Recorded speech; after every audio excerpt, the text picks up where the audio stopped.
하느라고 한예종을 우리가 뭐 준비를 열심히 하고 있지만 그래도 부족한 부분들이 많아서 오늘 수업을 지금 하고 있습니다. 자, 우선은 보자. 자, 이미지 훈련 트레이닝하는 그런 또 이미지 연상에 대한 그런 문제인데 마치 보면 어때? 마치 우리 옛날에 안과 가서 봤던 것 같은 그런 느낌이 많이 나는데, 그치? 네, 네, 그렇습니다. 윤서는 시력이 지금 한 몇 정도 되니? 한 1.5 나오는 것 같습니다. 좋네. 네. 지금 2.0부터 0.1까지 우리가 이제 그 안과나 안경원, 안경집에 가면 볼 수 있는 그런 이미지야. 그래서 이제 영상, 그 극작가, 연극원 서작창작 전공은 이렇게 이미지를 갖고 글을, 서술을, 내러티브를 푸는 그런 시험 문제가 나오지. 자, 이미지를 보고 구상한 이야기를 자유롭게 서술하되 이번에는 3인칭 시점으로 쓰시죠. 그럼 3인칭이라면 1인칭과 3인칭의 다른 부분이 뭘까? 3인칭은 1인칭보다 좀 더 객관적으로 그 대상이 바라보겠습니다. 그다음에 맞춤법과 원고지 사용법에 따라 2천자 이내로 쓰시오. 그다음에 3인칭은 이제 어떻든 한 달이 걸쳐서 제 3자의 시선으로 그는, 그녀는 이렇게 이제 쓰는 거니까. 하지만 이제 결국 쓰는 방법은 1인칭하고 많이 흡사하지. 근데 이제 그는, 그녀는 이렇게 조금 더 거리를 두고. 자, 읽어보자. 어떤 이미지를 평범한 안가에서 볼 수 있는 이미지를 어떻게 썼는지. 자, 읽어볼게. 아침 7시가 되면 알람이 쨍 하고 울린다. 케이는 애니 매트리스처럼 벌떡 일어서니 침대 안에 가지런히 벗어둔 실내화를 신고 부엌으로 향했다. 스피커를 켜고 재즈 음악을 먼저 튼다. 그리고 산만해서 커피 스틱을 꺼내 머그컵에다 붓는다. 물을 올리고 이내 보글보글 끓자 컵에 따른다. 풍김과 함께 커피향이 부엌에 은은히 퍼지면 그는 눈을 감고 재즈와 커피 냄새를 마음에서 섞는다. 그는 30대부터 60까지 매일 아침마다 이러한 패턴을 반복하며 자신이 살아있음과 젊음을 느꼈다. 이 나이가 되어도 30대처럼 행동하고 있으니 말이야 하며 그는 마음의 늙음보다 신체적 늙음에 더 신경이 갔다. 40대가 되자 히끗히끗 새치가 솟자 정글을 탐험하는 것처럼 머리 여기저기를 살피며 흰머리를 잡아보았다. 무엇보다도 그가 가장 두려워했던 건 눈의 노화였다. 교수로 오래 재직하며 문서나 모니터를 오래 보다 보니 과거 선명히 보이던 멀리 있는 사물이 이제 흐릿해지기 시작한 것이다. K는 자신의 눈이 늙어가고 있음을 깨닫곤 당근이나 오메가3 같은 눈에 좋다는 것들을 삼시세끼 챙겨 얻어먹었다. 그리고 매일 아침 눈을 뜨면 거실의 TV 옆에 붙인 시력 검사표 앞에 섰다. 바닥에 그은 선에 발을 맞춰선 큰 글자부터 아래로 차근차근 읽어내렸다. 8, 3? 그의 시선이 멈춘 곳은 0.8이라고 적힌 줄이었다. K는 3과 8이 멀리서 보기에 비슷하다고 생각했다. K는 둘 중 고민하다 8이라고 외치곤 검사표를 향해 다가갔다. K는 주먹을 꽉 쥐었다. 어제까지 1.0에서 멈췄던 검사표는 오늘에선 0.8까지 내려간 것이었다. K는 분명 자신이 늙음을 막을 수 없다고 생각했다. 하지만 그럼에도 젊음을 놓쳐서 안 된다고 생각했다. 젊어지려는 마음을 놓치는 순간 사람은 폭삭 늙어버린다고 생각했다. 아내가 부드러운 몰골로 K를 쳐다봤다. 뭐해 당신? 그녀가 물었다. K는 자신의 늙음을 신경 쓰지 않는 아내가 마음에 들지 않았다. 좀 일찍 일어나서 운동도 하고 남편 밥도 챙겨주고. K는 짜증을 버럭내고 화장실을 향했다. 간단한 생활을 마치고 거울로 자신의 얼굴을 확인했다. 눈가와 입가 주변으로 선명하게 찍힌 주름을 볼 때면 그는 가슴이 위축되었다. 내가 언제 이렇게 늙었지? 하며 말이다. 옷 매무새를 당장하고 나서려는 찰나 아내는 K에게 조심스럽게 물었다. 당신 오늘 일찍 들어올 수 있어요? 하며 말이다. K는 오늘 저녁에 회식이 있는 걸 떠올렸다. 그리고 당신이 먼저 저녁 먹어 라 하곤 밖을 나갔었다. K는 평소에도 늦게 들어왔기에 왜 아내가 그런 말을 했을까 생각했다. 무슨 할 말이 있는 걸까? 요즘 허리가 안 좋다는데 디스크 판정 받았다는 거 말하려는 걸까? 하지만 학교에 도착해서 수업을 하고 학술 대회에 참가하고 회식 자리를 가지며 정신없이 하루를 보내다 보니 금방 아내에 대한 생각을 잊게 되었다. 제가 읽어볼게. 네? K는 식사 자리에서 한 가지를 깨달았다. 바로 멀리 있는 것뿐만 아니라 가까이 있는 사물도 차츰 흐릿해져 간다는 것이었다. K가 메뉴판을 받았을 때 음식 옆에 작게 명기된 글자가 잘 보이지 않았다. 그가 글자를 보려 메뉴판을 앞으로 숙이고 미간을 찌푸리자 옆에 친근한 교수가 너스레 말했다. K 교수도 많이 늙었네 하며 말이다. K는 순간 자신이 젊음이란 이미 지나간 것을 잡고 있는 게 아닐까 생각했다. 집으로 향하는 길에 휴대폰이 울렸다. 바로 미국으로 유학 간 딸의 전화였다. 무슨 일이야? K는 나긋하게 물었다. 아빠 오늘 결혼 기념일이잖아. 엄마랑 같이 케이크라도 잘랐어? 딸은 말했다. K는 그제서 오늘이 결혼 기념일이라는 걸 깨달았다. 그리고는 아내에 대해서 생각했다. 과거 지금과 달리 가진 게 아무것도 없을 때 만난 아내를 떠올렸다. 석사와 박사 과정의 고난 동안 자신을 언제나 응원해줬던 아내의 모습이 마음 한가운데 어른거렸다. K는 아내와 자신에게 남겨진 시간에 대해 생각했다. 그리고 멀리만 보다 가까이 있는 것을 놓치고 있는 건 아닐까 생각했다. 뭐를 표현하고 싶었어? 지금 이 시각표라고 해야 되나? 우리가 흔히 안과 가면 볼 수 있는 이 검진 어떤 표를 보면서 뭘 떠올렸어? 저희가 이제 그 시력 검사표, 멀리 있는 시력 검사표를 보고 우리가 이제 그 멀리 있는 게 잘 보이면은 눈이 건강한 것 같고 좀 젊어지는 것 같아서 좀 멀리 잘 보이려고 사람들이 많이 노력을 하는데 멀리 있는 것을 잘 보려고 근데 멀리 있는 것을 잘 보려다가 정작 그 가까이 있는 것을 놓치는 게 아닐까 생각이 들어서 이렇게 한번 써봤습니다. 근데 내가 이제 우리가 공부한 거대로 한번 해보면 뭐를 우리가 써야 된다. 그러니까는 항상 어떤 그 시작이 되면 2천자가 됐든 3천자가 됐던 이야기를 마치는 거 중요하고 이야기를 마쳤어. 그러면 이제 조금 더 나가보자. 우리는 지금 어쨌든 아주 처음 시작한 사람들은 아니니까 그럼 이야기를 마쳤어. 그러면 이제 이야기를 마친 거 안에서 감동과 울림과 깨달음과 이런 것들을 조화롭게 섞어서 다시 어떤 것들을 사람들한테 줄 수 있는가? 그럼 이거를 읽으면은 감동이 오는 부분이 있나? 아니면은 깨달음을 우리한테 주는 부분이 있나? 아니면은 이걸 통해서 뭔가 반전의 어떤 것을 환기시키는 어떤 그런 게 있나? 우선은 어떻게 생각하는지 한번 얘기해 볼게. 자기 글에 대해서.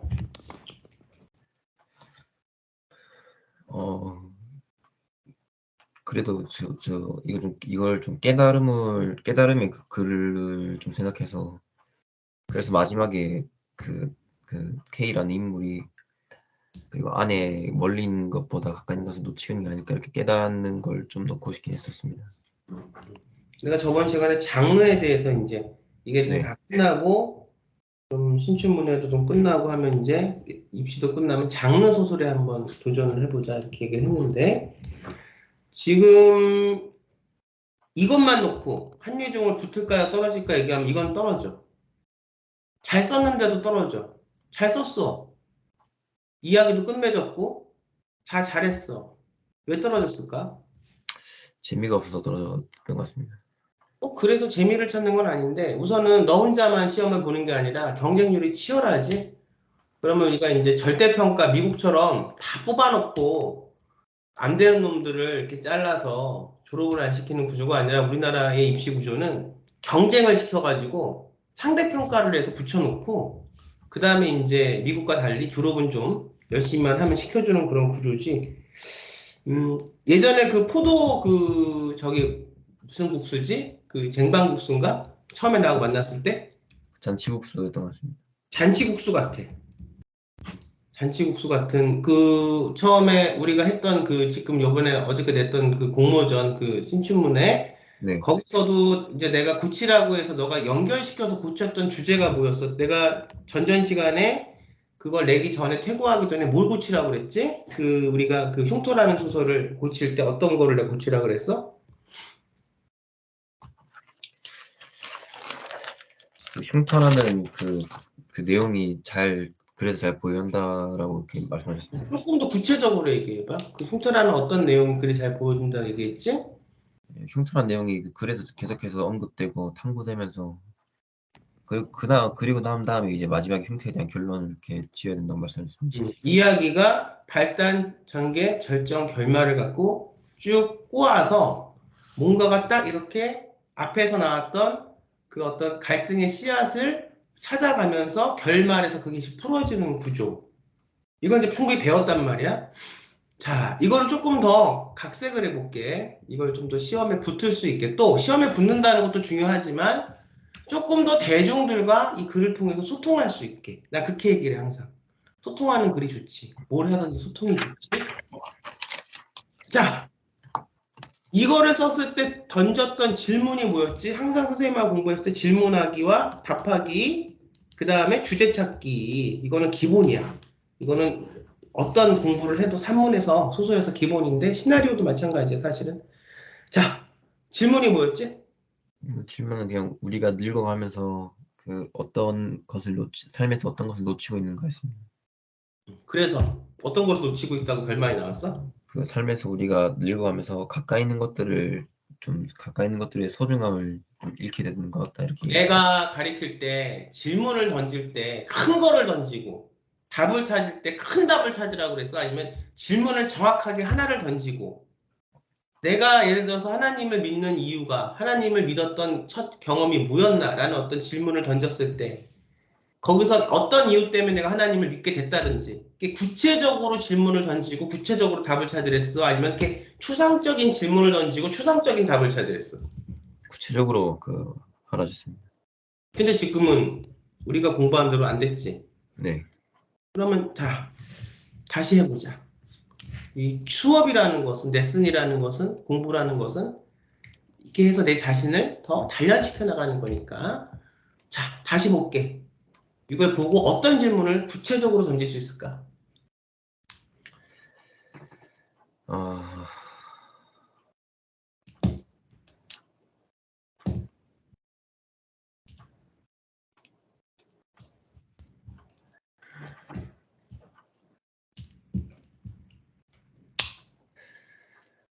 왜 시력 검사에서는 낮은 숫자가 더 좋은 것인가라고 질문을 했습니다. 왜 시력 검사에서는 낮은 숫자가 더 좋은 것인가? 낮은 숫자가 좋다는 것은 더 잘 보인다는 얘기일까? 그치? 네. 그럼 답은 왜? 왜 낮은 숫자가 더 좋을까? 그런 답을, 질문을 던졌을 때 답은 왜 낮은 숫자가 좋을까? 이런 어떤 답이 나올까? 낮은 숫자일수록 글자가 더 찾기 때문이다라고 답하고 있습니다. 근데 그런 글을 쓰면 어떤 글이 나올까? 이야기 구성이. 분명히 이제 여기서 보면 이미지를 보고 이야기를 구성하는 거지. 그치? 네. 근데 내가 한 가지만 물어볼게. 이제 오늘은 한예종 면접도 좀 준비를 해야 돼서 연결시켜서 이제 준비를 해서 좀 얘기를 해야 되지만 이게 지금 그 작은 글자가 보이는 게 왜 좋을까? 그다음에 답은 아까 뭐라 그랬지? 윤수야 답은? 이게 작을수록 그 멀리 있는 것이 더 잘 보이기 때문이라고 했습니다. 그러면 왜 숫자가 작은 게 좋을까? 작을수록 멀리 있는 것이 잘 보인다. 이 질문과 답이 내 삶에서 이게 절박하거나 내가 평소에 이게 궁금하던 거야. 나는 살면서 이건 꼭 궁금한데 어떤 요거는 안 풀리는 게 하나가 있는데 이걸 꼭 풀었으면 좋겠다. 굉장히 절박한 어떤 질문과 답이 있다면 지금 윤선이가 찾은 그 질문과 답은 너 삶에서 절박한 거야? 아니면 진짜 문제를 풀기 위해서 만든 질문과 만들어진 답이야? 문제를 풀기 위해서 만들어진 답인 것 같습니다. 그래. 그럼 내가 글을 쓸 때 이야기를 만들려고 그랬어? 아니면 내 저 깊은 곳에서 이야기를 끌어올려서 쓰라고 그랬어? 아니면 이야기를 만들려고 그랬어?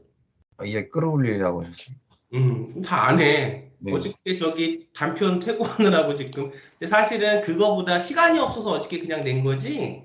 사실은 우리가 이 한예종하고 이게 겹치지만 않았으면 그거보다 더 사실은 퇴고를 많이 했어야 되는 거야. 근데 어쨌든 잘했어. 그 하나에 끝마쳤다니까 선생님이 되게 대견스럽고. 그러면 넌 이걸 보면서 너가 살면서 평소에 윤서가 살면서 삶에 절박했던 어떤 질문 같은 게 있었나? 궁금한 거, 지금도 궁금한 거, 항상 궁금한 거. 그냥 항상 궁금한 거는 그냥 이제 제 살아가는 데 있어서 그런 좀 동기나 그냥 내가 뭘 해야 할까 이런 게 궁금했던 것 같습니다. 뭘 해야 될까? 그럼 여기 넣어봐. 이 이미지에 너가 뭘 해야 될까? 너가 궁금한 걸 써야 돼.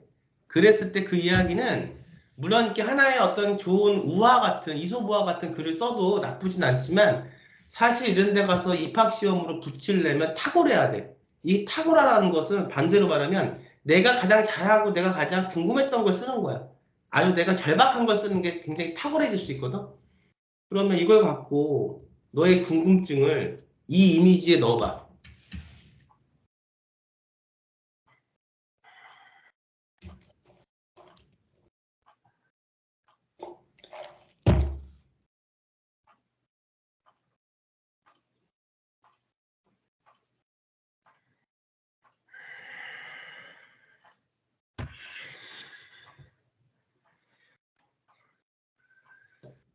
뭔가를 봐야만 하는 세상에서, 뭔가를 아주 잘 봐야 하는 세상에서, 눈으로 보이는 게 전부인 세상에서 내가 안경을 쓰게 되면 안경을 써서 인위적으로 이 사물들이 0.4, 0.6까지는 보이지만 내가 안경을 썼을 때 이미 나는 어떤 느낌을, 넌 안경 쓰냐 안 쓰냐?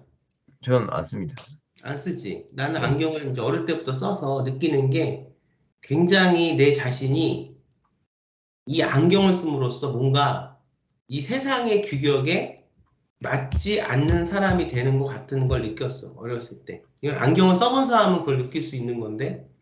그런데 예를 들어서 나의 꿈이 비행기를 조종하는 파일럿이 되는 게 나의 꿈이라면 이 사람이 안경을 쓰게 되거나 이 보여야 하는 사물이 뚜렷하게 잘 안 보여서 이렇게 0.8, 0.6으로 내려갈 때 이 사람이 잘 보일 수가 없다면 이 사람은 어떨까? 마음이? 좀 착잡할 것 같습니다. 너가 글을 쓰고 싶고 글을 쓰는 게 소설가가 되는 게 꿈인데 지금 이렇게 예를 들어서 한쪽 팔이 이렇게 뭐 붕대를 막 감게 돼서 뭔가 이렇게 못 쓰게 됐다.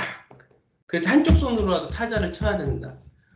뭐 이런 거 같은 걸 거야. 아니면 노래를 해야 되는데 내가 목소리가 안 나온다든가 뭐 이렇게 될 거야. 그러면 나는 여기에 내 삶에서 절박한 어떤 그 핵심적인 내용을 이 이미지에 넣을 것 같아. 투사를 시킬 것 같아. 그래서 그거를 끌어다가 거기에 대한 문제를 던지고 예를 들어서 파일럿이 되고자 하는 남자는 이 지금 이 시력 표시판을 보고 안 보였다, 안 보이는 상황의 남자야. 그러면 이 남자는 다음에 어떻게 그 파일럿이라는 꿈을 이룰 수 있을까? 지금 이런 상황 속에서 질문은 이 규격화된 사회 속에서 눈으로 보여야 하고 우리가 눈앞에 있는 것을 이렇게 치수로 이렇게 해서 그것을 평가해서 뭐 파일럿이 된다거나 이런 거 할 때 자기 여기에 어떤 그 사람을 KS 마크를 붙이듯 1등급, 2등급, 3등급 이렇게 붙여. 물론 이유는 있어. 시력이 좋아야 운전을 그 비행기를 이렇게 우리가 몰 수 있으니까. 그렇지만 어떻든 그런 어떤 그 사회의 어떤 약속과 규격 때문에 눈이 나쁘다는 이유로 이 사람은 파일럿을 못 되는 거야. 그럼 이 사람은 이 시력 표시판을 보고서 어떻게 내 꿈을 이룰 수 있을까? 혹은 좌절하는 그걸 어떻게 얘가 뛰어넘을 수 있을까? 이렇게 이제 이야기가 되면 거기에 뭐가 생기냐? 사회라는 구조와 자화자라는 어떤 주인공 사이에 뭐가 생겨? 갈등이 생겨. 갈등을 넣고 그 갈등을 풀어가는 과정, 그걸 풀면서 좋게 그것을 이겨서 승리하든, 그것 때문에 계속 우리가 패배하든, 패배했을 때 그 어떤 감정을 사람들과 같이 나누던, 아니면 그 어려움을 겪어가는 고난의 과정 속에서 내가 승리한 경험을 사람들과 함께 나누던, 그 갈등을 풀어가는 게 드라마고 이야기야. 근데 가장 큰 원인은 여기에는 그렇게 보이는 갈등이 없고, 우리가 그냥 살면서 이 정도 나이를 먹은 이 정도의 어떤 위치가 된 사람이 느낄 수 있는 이야기를 썼다는 거지. 과연 어떤 걸 쓰는 게 맞는가? 를 생각을 해봐야 돼. 그 한예종 그 면접에 이제 이런 게 있어. 한번 나하고 얘기를 해보자. 오늘 면접도 이제 같이 준비할 지금 날이 얼마 남지가 않았으니까 같이 해볼게. 자, 파토스에 대해서 한번 얘기해봐. 파토스. 파토스요? 파토스. 그 아리스토텔레스의 그 희곡을 쓰는 3대 원칙이 있어. 그래서 파토스, 로고스, 에토스 이렇게 세 가지가 있는데 저번에 이제 파토스냐 뭐냐 이렇게 이제 문제가 서사천작에서 났어. 파토스란 용어가 지금 조금 생소하지. 예. 그 사실은 준비를 더 수업을 더 이렇게 하면서 준비를 많이 하는 건데 뭐 어떻든 좋아. 자, 파토스는 내가 글을 쓸 때 글을 쓰고 싶은 마음이 들어야 글을 쓰는 거잖아. 내가 정말로 어떤 것을 쓸 때 마음이 들고 거기서 내가 어떤 정념이라고 그래. 그래서 그거를 쓰고 싶은 마음이 들 때. 근데 대부분의 사람들이 글을 못 쓰는 이유가 뭘까?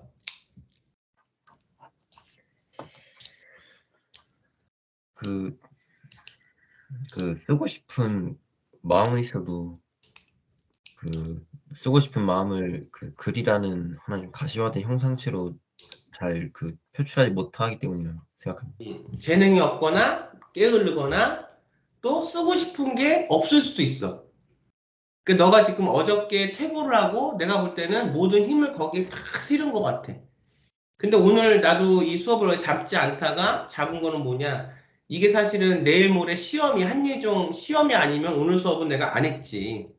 근데 내가 제자를 봤을 때 선생님 입장에서 부족한 게 아직도 많이 있으니 선생님 입장에서 조금이라도 이제 트레이닝을 시켜서 빨리 완성을 시키고 싶은 거지. 그래서 아마 피곤할 거야.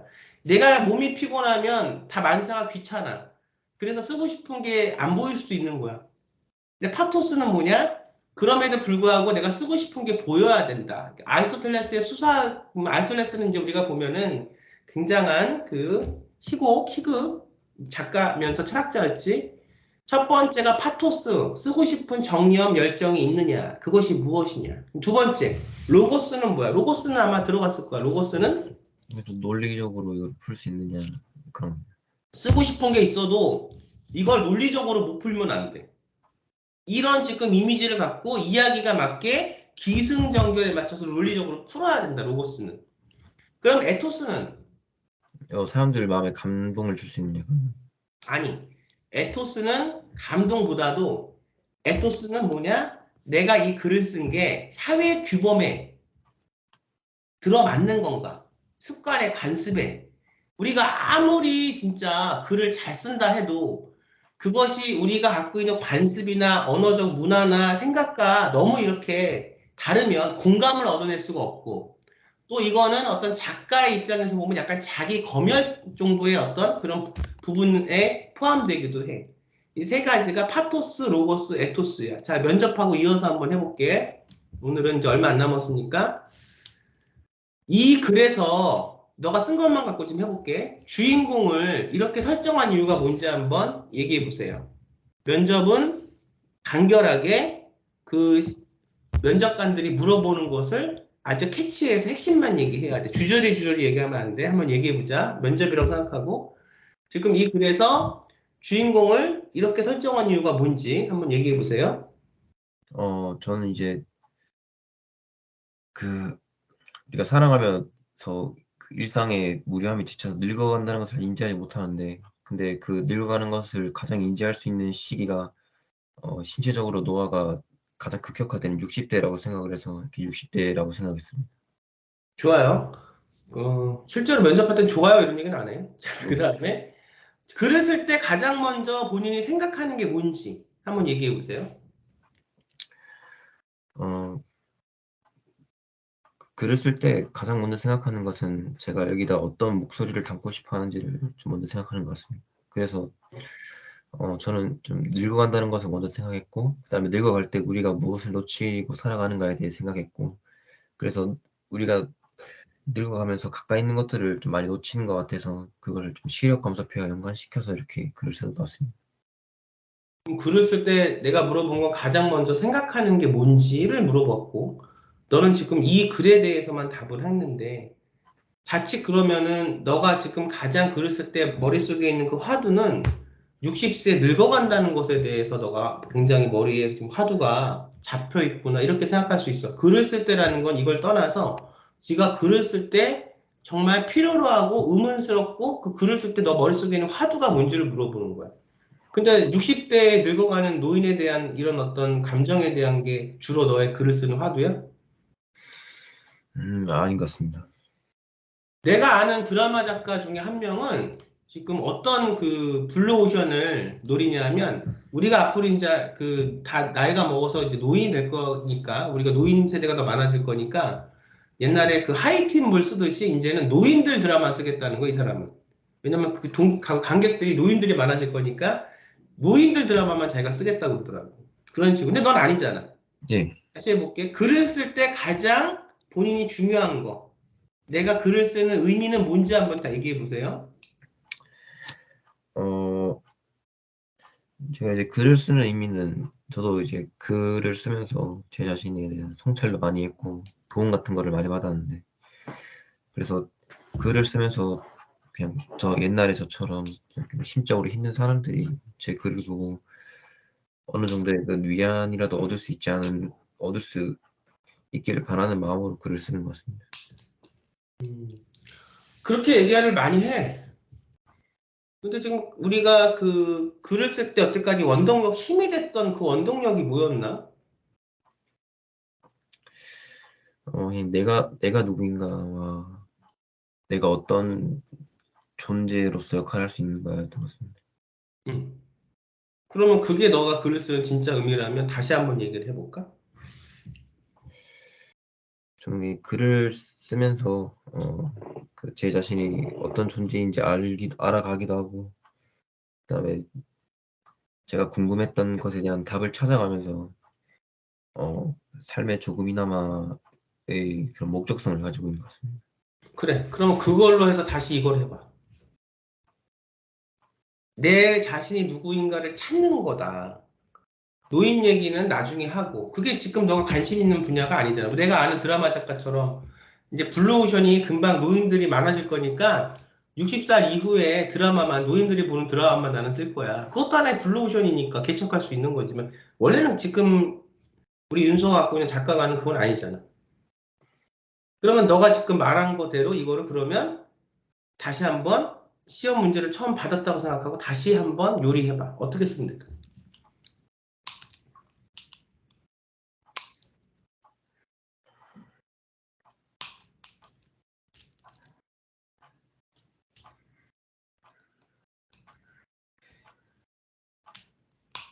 생각하려고 하지 말고 그냥 네, 마음에서 길어 올려. 내가 언제 수업할 때 너가 문제를 항상 수업하기 1분 전에 보내니까 나는 이 수업할 때 원래는 그 학생이 낸 문제를 하루 전에 받아서 내가 나름대로 수업을 준비해서 들어와야 되는 게 맞아. 그 다른 학생들도 그렇게 하는데 너 수업은 항상 문제를 수업하기 전에 1분, 2분에 주니까 내가 한 번도 이 문제를 보지 않고 들어와. 그치? 네. 그래도 내가 이 수업을 할 수 있는 이유가 있어. 왜? 나는 내가 항상 뭐에 대해서 쓰겠다고 하는데 작가가 있기 때문에 그걸 갖고 너한테 가르치는 거야. 내가 한번 해볼까? 아니면 윤서가 조금 제가 시간을 줄 테니까 한번 해볼래? 일단 그 선생님께서 하신 거 보고 제가 배우겠습니다. 음.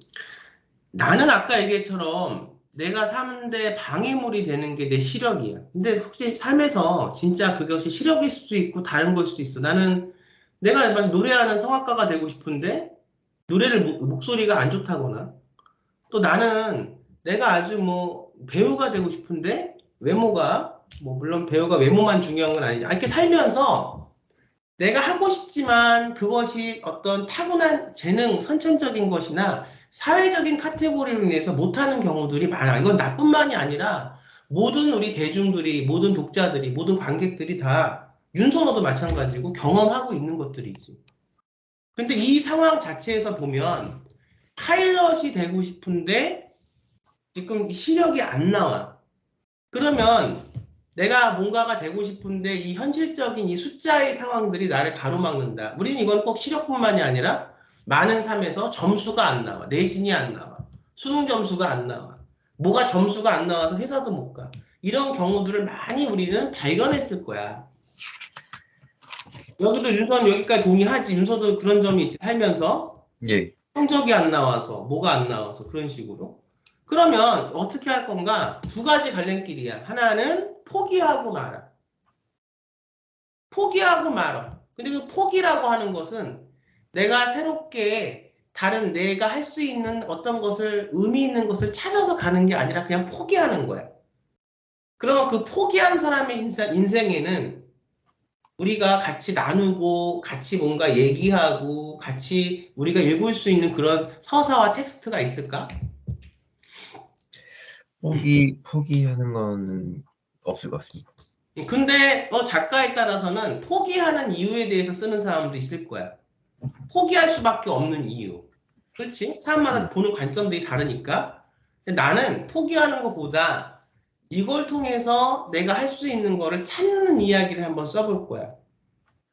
근데 나는 그렇게 내 꿈은 파일럿이 되는 게 꿈이었는데 엄청 좌절했어. 시력이 안 나와서. 이 시력이 안 나오면은 뭐 공군사관학교도 갈 수 없고 할 수 없으니까 엄청 시력이 안 나왔는데 이걸 막 찾고 이렇게 하다 보다가 두 가지 갈림길에 이제 서게 될 거야. 내가 꼭 큰 비행기를 그렇게 운행하는 그런 어떤 공군사관학교에 가서 전투기를 몰 다음에 큰 비행기를 운행하는 그런 파일럿이 안 돼도 내가 자그마하게 내 주위 사람들을 태우고 그냥 이렇게 하늘을 날면서 내가 사랑하는 사람들한테 이 하늘을 나는 기쁨을 같이 공유하는 그런 사람이 될 수도 있어.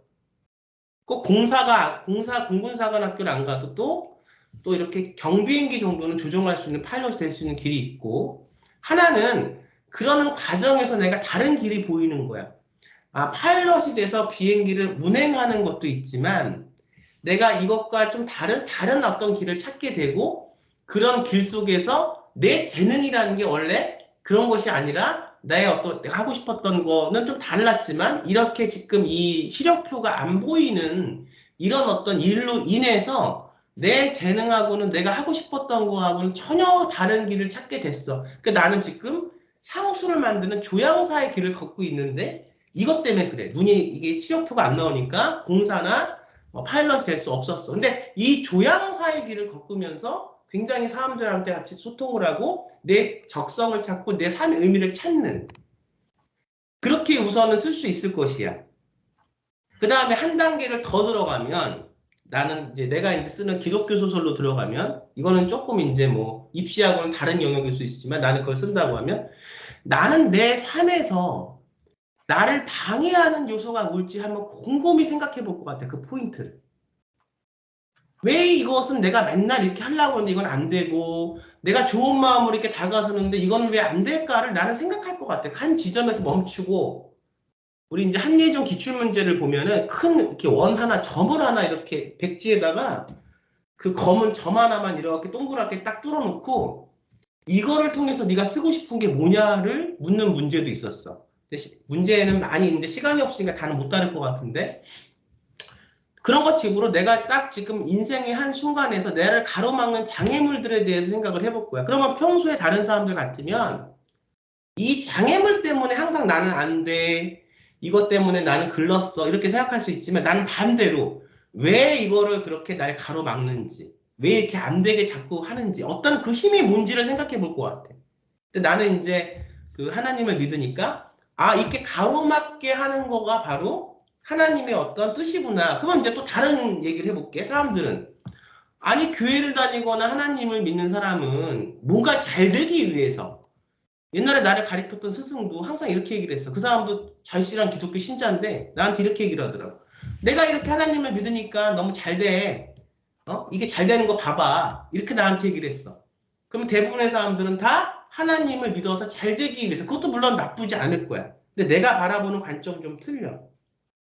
지금 당장 잘 되는 것도 중요하지만 이렇게 장벽과 벽과 이런 걸 통해서 하나님은 나한테 원하시는 게 뭘지를 생각해 볼 거고 그 원하는 게 바로 나를 잘못되고 사랑하지 않고 이걸 통해서 나를 없애고 이러려는 게 아니라 이걸 통해서 나한테 어떤 길을 나한테 보여주시려고 하시는구나. 그 메시지에 나는 귀를 담아서 생각할 것 같아. 그러면 아까 첫 번째 했던 거는 이걸 통해서 그 어떤 지점에서 이게 왜 안 될까라고는 생각하지 않고 그냥 이렇게 가다 보니까 내가 또 다른 나의 길을 찾게 됐고 좋게 됐다. 이런 글이 하나 나올 수 있고 조금 더 내 스타일대로 쓰면 내가 평소에 궁금했던 대로 쓰면 되고 안 되고의 결과가 중요한 게 아니라 딱 중간에서 나를 가로막고 있는 이런 숫자들 내가 눈이 잘 세력이 안 나오는 거 이런 거의 원인이 뭘까 생각을 해보고 그렇게 안 됐을 때 안 돼 포기하고 그게 아니라 이 안 되는 원인 속에서 나는 기독교 소설을 쓴다면 서사를 한다면 이걸 통해서 하나님이 나를 이끌어 가시는 또 다른 방향이 뭘까를 난 생각하는 소설 하나 쓸 것 같고 그 다음 이걸 약간 장르에 얹어볼게. 장르 이제는. 내가 장르를 얘기했잖아. 나는 세상 사는 것에 대해서 눈이 잘 보여야 돼. 그래서 내가 많은 눈을 보고 뭔가 사람들이 하는 걸 잘 보고 관찰하고 뭔가 정찰하고 하는 내가 그런 일을 해야 돼서 잘 보여야 되는데 어느 날부턴가 나한테는 자꾸 눈이 안 보이기 시작을 해. 그런데 이렇게 눈이 안 보일 때마다 나는 눈앞에 있는 거는 잘 보이지 않지만 눈앞에 있는 내 눈에 보이는 이런 사물은 잘 보이지 않지만 이상하게 어떤 사람의 마음의 소리 같은 거는 잘 내가 이렇게 보여. 어떤 이미지로 보이고 약간 미스터리물이야.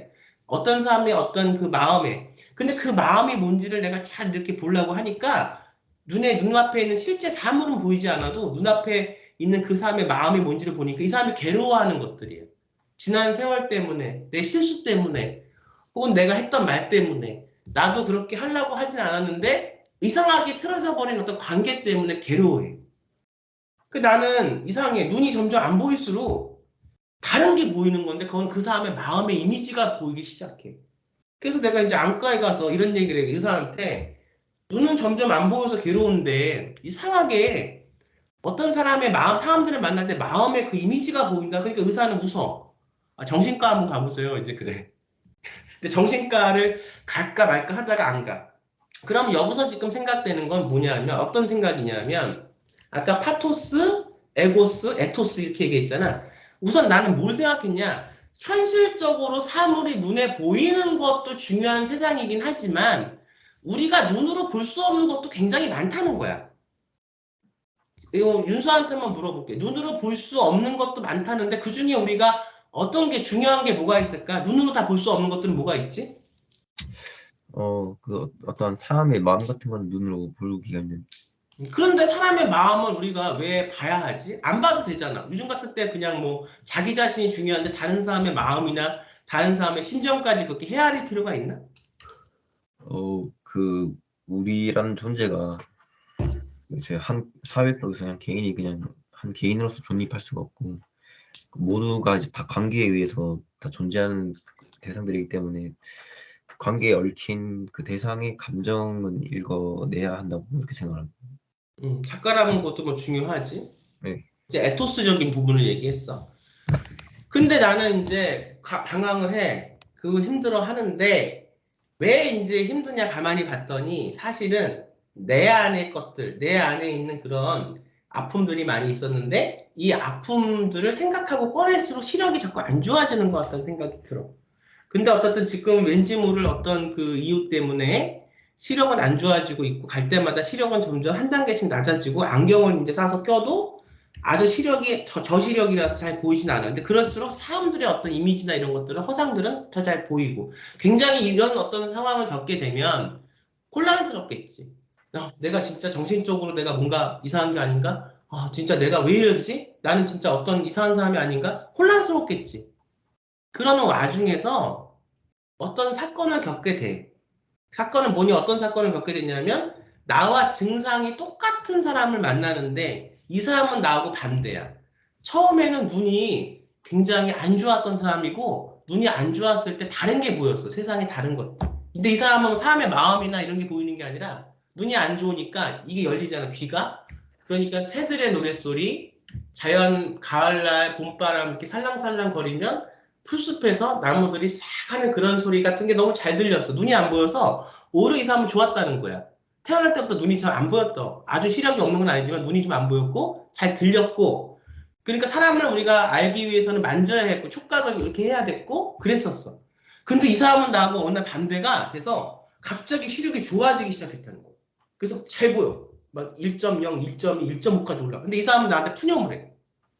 아휴, 근데 눈은 잘 보여서 너무 이렇게 하는데 옛날에 못 봤던 것들이 보이니까 좋은 게 아니고요. 지금 밤에 나가서 옛날에는 이렇게 내 친구, 뭐 내 와이프, 뭐 내 애인, 내 친구와 같이 밤에 이렇게 산책을 나가면 저 지금 불빛들, 네온 사인들, 저 아주 눈을 지금 내가 너무 눈이 아파요. 저기 날 찌르는 것 같아. 저기 어떤 그 빛이 칼로 내 눈을 찌르는 것 같아서 눈이 아파요.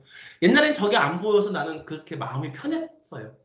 대신에 사람들의 목소리와 애들이 떠드는 그런 햇살의 감촉과 이런 게 잘 느껴졌는데, 이제는 왠지 누군가가 마치 나의 능력을 뺏어간 것처럼 햇살도 잘 느껴지지도 않고, 왜 시각이 잘 보이니까.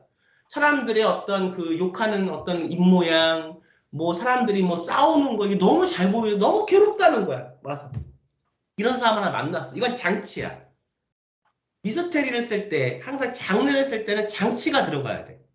하나 만났어. 내가 너한테 한번 넘겨볼게. 너가 내 제자니까. 그래서 함수값하고 똑같아. 이런 숫자가 함수라는 그 장치 안에 들어가서 이 사람을 만났어. 어떤 결과가 나올까? 결과 네가 한번 얘기해봐. 선생님 식으로 따라가서.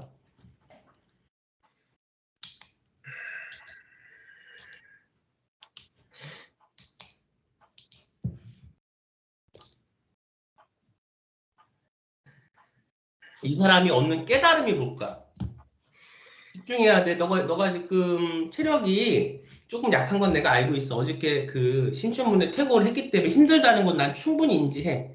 하지만 해야 돼. 내일 모레가 시험이기 때문에. 그치? 선생님 말에 동의하지? 네. 응. 조금만 기운을 내봐. 자, 어떻게 하면 돼? 이제 그렇게 되니까 이런 애가 있었고. 아니, 갑자기 잘 보이던 게 안 보여. 불평불만. 뭐 이렇게 여태까지 눈에 보이지 않은 다른 건 보여. 사람들의 마음, 뭐 이런 게 보여. 근데 반대의 함수값을 만났어, 상자를. 얘는 눈이 잘 안 보여서 좋았어, 오히려. 들렸던 거 이런 것들이 좋았는데 이제 눈이 잘 보이니까 내가 소중하게 여겼던 햇살의 따사로움, 아이들의 어떤 순진함만한 어떤 목소리는 안 들려. 그리고 저 지금 네온사인 조명이 내 눈을 자꾸 찌르는 것 같아서 눈이 시려서 아파. 짜증나 죽겠어, 얘는. 이런 함수값을 만나서 얘가 변화가 어떻게 돼야 돼? 결말 내봐. 이 사람이 이제 우리가 보고 그냥 단순하게 보는 것들이 그